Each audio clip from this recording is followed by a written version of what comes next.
അസ്സലാമു അലൈക്കും വറഹ്മത്തുള്ളാഹി വബറകാതുഹു. അൽഹംദുലില്ലാഹി വഹ്ദ വസ്സലാത്തു വസ്സലാമു അലാ മൻ ലാ നബിയ്യ ബഅദ.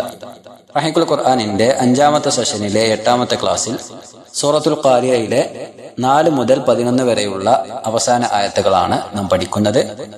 ഭൂമി ലോകത്ത് ജീവിച്ചു മരണപ്പെട്ടു പോയ സകല മനുഷ്യരും ഒരുമിച്ച് കൂട്ടപ്പെടുന്ന അന്ത്യനാളിനെ സംബന്ധിച്ചാണ് ആദ്യ 3 വചനങ്ങളിൽ അല്ലാഹു സുബ്ഹാനഹു വ തആല പരാമർശിച്ചത്. ശേഷം ആ ദിവസത്തെക്കുറിച്ച് വിശ്വാസികൾ കൂടുതൽ ജാഗരൂകരായിരിക്കുവാനും അതിലെ വിജയത്തിനായി കൂടുതൽ അധ്വാനിക്കുവാനും ആ ദിവസത്തിൽ സംഭവിക്കാനിരിക്കുന്ന സംഭവ വികാസങ്ങൾ അല്ലാഹു സുബ്ഹാനഹു വ തആല വളരെ മനുഷ്യരുടെ മനസ്സുകളെ പിടിച്ചു കുലുക്കുന്ന വിധത്തിൽ വിവരിക്കുകയാണ് ശേഷമുള്ള ആയത്തുകളിലുള്ളത്. നോക്കാം. അഊദു ബില്ലാഹി മിനശ് ശൈത്വാനിർ റജീം. ബിസ്മില്ലാഹിർ റഹ്മാനിർ റഹീം. യൗമ യകൂനുൻ നാസു കൽ ഫറാശിൽ മബ്സൂസ്.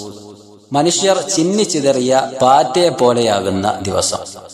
യൗമ ദിവസം, യകൂനുൻ നാസു ജനങ്ങൾ ആകുന്നു, കൽ ഫറാഷ് പാറ്റയെ പോലെ, അൽ മബ്സൂസ് ചിന്നിച്ചിതറിയ. മനുഷ്യർ ചിന്നിച്ചിതറിയ പാറ്റയെ പോലെയാകുന്ന ദിവസം, അഥവാ പെട്ടെന്നൊരു രാത്രിയിൽ ജന്മം കൊള്ളുന്ന പാറ്റകൾ.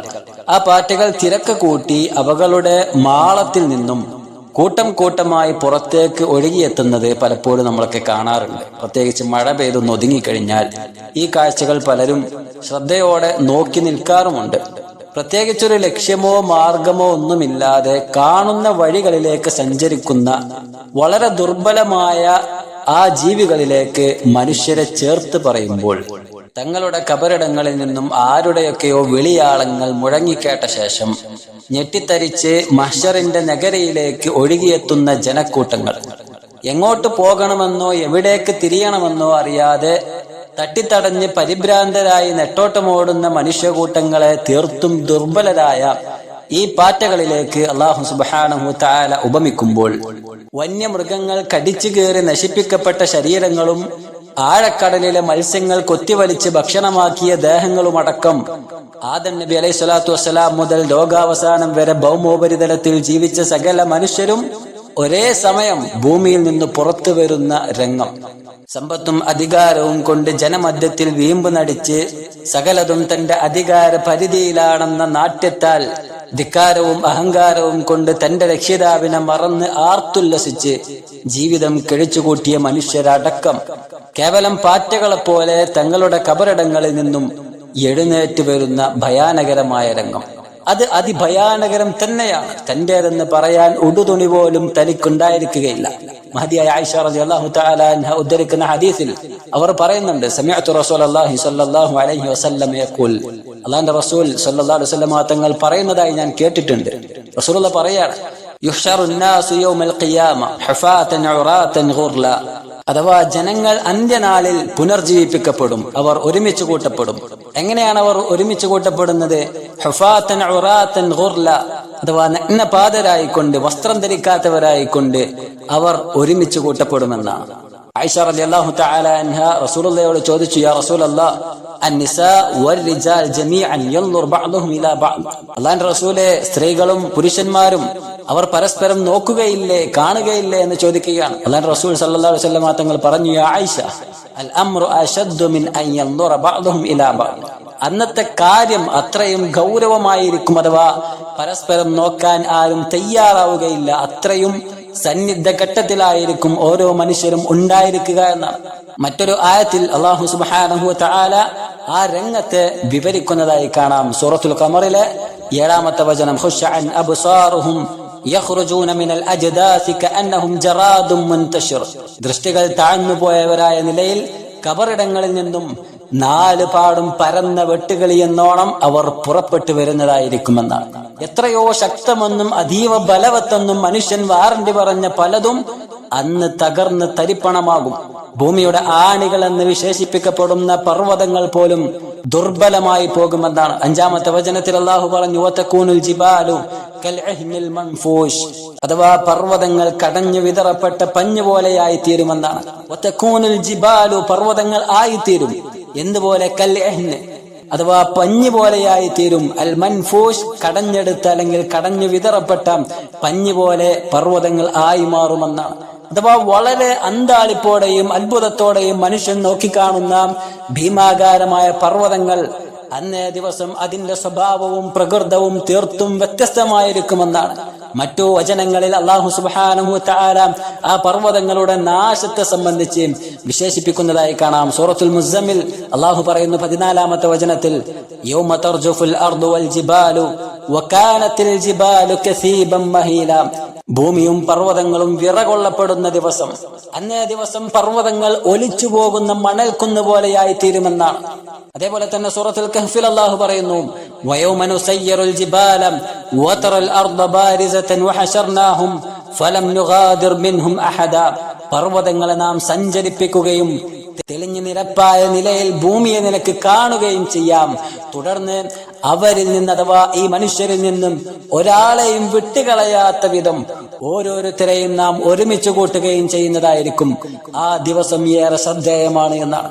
അപ്പോൾ പർവ്വതങ്ങൾ സഞ്ചരിക്കപ്പെടുമെന്നാണ്. കഴിഞ്ഞ ആയത്തിലേക്ക് ചേർത്തി വായിച്ചാൽ, ഒലിച്ചു പോകുന്ന മണൽക്കുന്ന് പോലെയായി ആ പർവ്വതങ്ങൾ മാറ്റപ്പെടുമ്പോൾ അത് ഭൂമിയിലേക്ക് ചേർന്ന് നിൽക്കുമെന്നാണ്, അതിലേക്ക് നിരപ്പാക്കപ്പെടുമെന്നാണ്.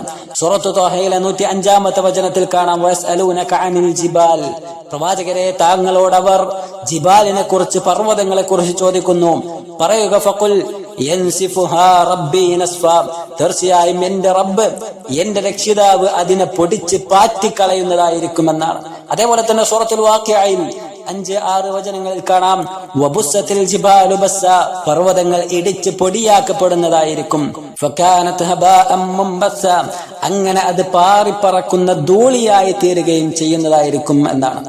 അപ്രകാരം ഭൂമിയിൽ ഉയർന്നു നിൽക്കുന്ന പർവ്വതങ്ങളെയും മറ്റു സകല വസ്തുക്കളെയും നിരപ്പാക്കുകയും ഭൂമിയെ പരിപൂർണമായും അല്ലാഹു മഹ്ശറിന് വേണ്ടി ഒരുക്കുകയും ചെയ്യുന്നതായിരിക്കും.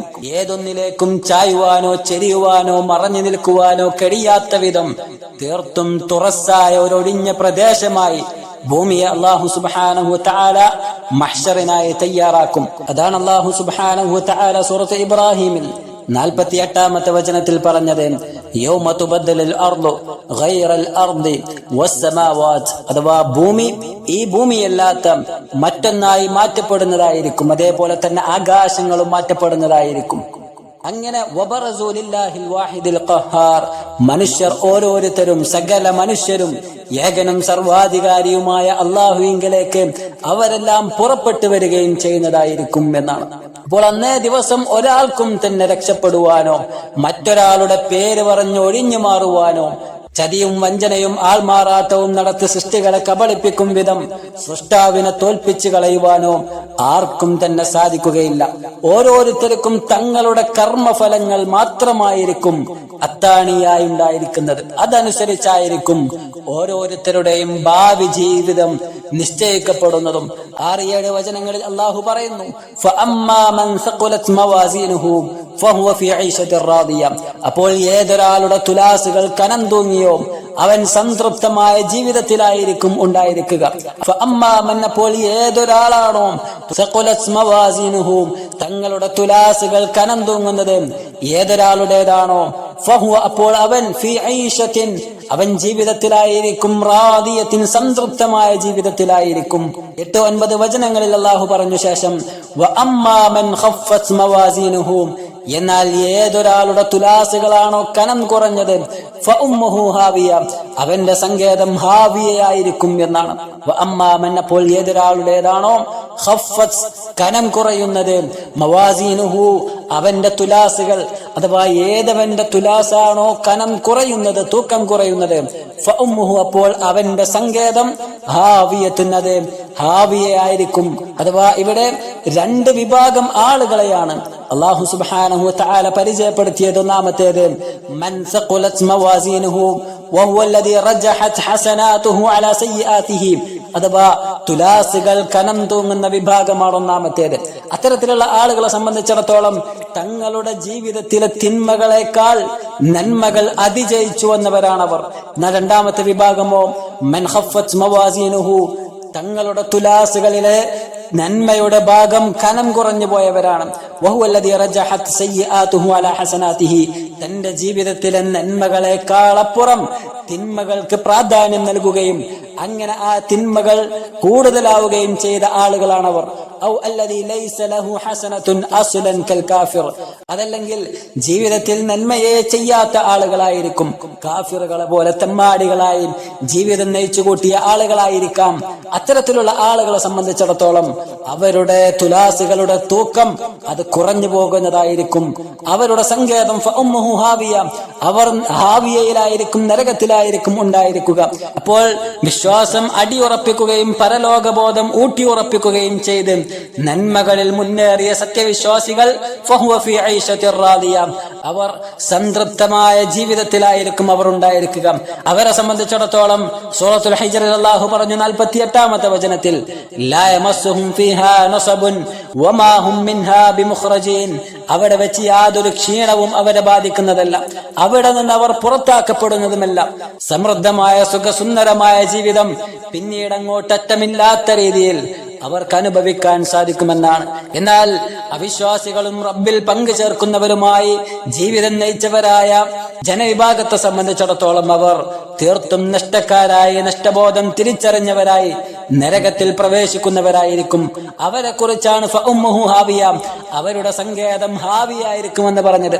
ഹാവിയ എന്ന് പറഞ്ഞാൽ അൽ ഹാവിയതു മിൻ അസ്മാഇൻ നാർ, നരകത്തിന്റെ വിശേഷണമാണ്, അതിന്റെ നാമമാണ് അൽ ഹാവിയ എന്നുള്ളത്.